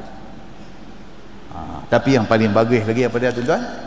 Terus ada buat perangai tak senonoh macam tu. Hak tu paling bagus. Hak tu paling bagus. Terus ada buat perangai tak senonoh macam tu. Kalau dah terbuat dah, zaman tak simpan janggut lagi dulu ni, zaman duk tenggelam timbul dulu ni, kita dah terbuat dah benda tu. Bertobat, beristighfar, minta ampun kepada Allah, dan berjanji it will never happen again. Janji dalam bahasa orang putih tak apa, pasal nampak kemas lagi. Promise in front of God, it will never happen again. Saya janji depan Tuhan, benda ni takkan jadi lagi. Eloklah hang pun dah 65, 70 dah umur, memang tak jadi dah benda tu. Muslimin dan muslimat yang dirahmati Allah sekalian. Baik, insya-Allah lepas ini kita akan masuk panas hati orang-orang Yahudi mendengarkan hukum Allah. Bila hukum ni turun, orang Yahudi hot. Pasal apa? Pasal mereka kata Nabi Muhammad sudah buat mai satu adat baru, yang adat itu macam menghina amalan yang mereka dah buat sekian lama. Mereka hot. Dan apa kata mereka kepada Nabi SAW, nanti kita tengok lepas raya insya-Allah. Jadi minta maaf tuan-tuan, kita ambil masa terlebih sikit atas sebab-sebab teknikal tadi. Jadi saya mengucapkan selamat berpuasa. Hari ini berapa Syaban? 4. Hari ini dah 4 Syaban tuan-tuan. Tak sampai sebulan dah masjid ni akan diimarahkan daripada waktu buka puasa sehinggalah pada waktu sahur. Jangan kita sia-siakan peluang Ramadan ini. Jangan sia-sia. Pasal apa? Pasal dah 40 tahun dah, 40 kali Ramadan dah. Kita berjanji tahan seminggu aja. Kan? Hal lepas-lepas no, kita janji Ramadan ni kita nak pulun betul-betul. Ternyata kita pulun seminggu aja. Lepas seminggu dia main lah. Dia dah main macam-macam cerita dah, dia main lemah semangat, dia main. Jangan tuan-tuan, kita tak tahu kita nak mati bila. Tahkah Ramadan ni last untuk kita. Tuan-tuan tengok daripada viral video ustazah mengajar Quran tengah duk baca doa Yasin jatuh. Siapa sangka tuan-tuan? Ustazah orang Jitra, jemaah Masjid Al-Muttaqin Bandar Darul Aman Jitra. Ustazah ni kan tengah buat majlis, tengah duk baca doa Yasin, semua orang duk dengar doa amin amin amin amin. Suara duk kuat elok, jatuh terus collapse, habis umur. Kalau dia boleh kena macam tu, kita pun tak mustahil boleh kena macam tu. Peluang yang ada, masa yang ada, grab Quran mau khatam sekali Ramadan ni insya-Allah. Sekali mesti mau khatam. Kok mana baik hook baik ruk, sekali mesti mau khatam. Cari masa, sebab masa Tuhan bagi 24 jam. Cari masa untuk kita berterima kasih dekat dia. Okey, puasa bagi elok-elok. Mudah-mudahan puasa kita Tuhan terima. Malam tu sadu bertengkang 8, 20 berapa ni tu sadu bertengkang, yang ni semua tak ada dengar. Yang penting apa dia? Kita gelut dalam nak buat ibadah dalam bulan bonus. Allah bagi Ramadan ini sebagai satu bulan bonus kepada kita, yang kalau kita tak guna, yang ruginya ialah kita. Dalam bulan bonus tu pula carilah Lailatul Qadar. 10 penghabis ni kok mana pun memang nak bangkit makan sahur, kok mana pun bangkit pergi awal sikit, semayang tahajud, minta doa kepada Allah banyak-banyak. insya-Allah kalau kita buat tiap-tiap malam dalam 10 akhir Lailatul Qadar itu hak kita insya-Allah. Kita tangguh dengan tasbih kafarah dan suratul Asr. Subhanakallahumma bihamdik asyhadu an la ilaha illa anta astaghfiruka. Bismillahirrahmanirrahim. Innal insana lafi khusr illa allazina amanu wa amilus solihati wa tawassaw bil haqqi. اللهم صل على محمد في الأولين والآخرين وسلم ورضي الله تبارك وتعالى عن ساداتنا أصحاب سيدنا رسول الله أجمعين. بسم الله الرحمن الرحيم. الحمد لله رب العالمين حمدا يوافي نعمه ويكافئ مزيده. يا ربنا لك الحمد كما ينبغي لجلال وجهك الكريم وعظيم سلطانك. رضينا بالله ربا وبالإسلام دينا وبمحمد نبيا ورسولا. اللهم افتح علينا فتوح العارفين وارزقنا فهم النبيين بجاه خاتم المرسلين. اللهم فقهنا في الدين وعلمنا التأويل واهدنا صراطك المستقيم. اللهم أرنا الحق حقا وارزقنا اتباعه وأرنا الباطل باطلا وارزقنا اجتنابه. اللهم اجعل جمعنا جمعا مرحوما وتفرقنا من بعده تفرقا معصوما. وصلى الله على محمد وعلى آله وصحبه وسلم والحمد لله رب العالمين. السلام عليكم.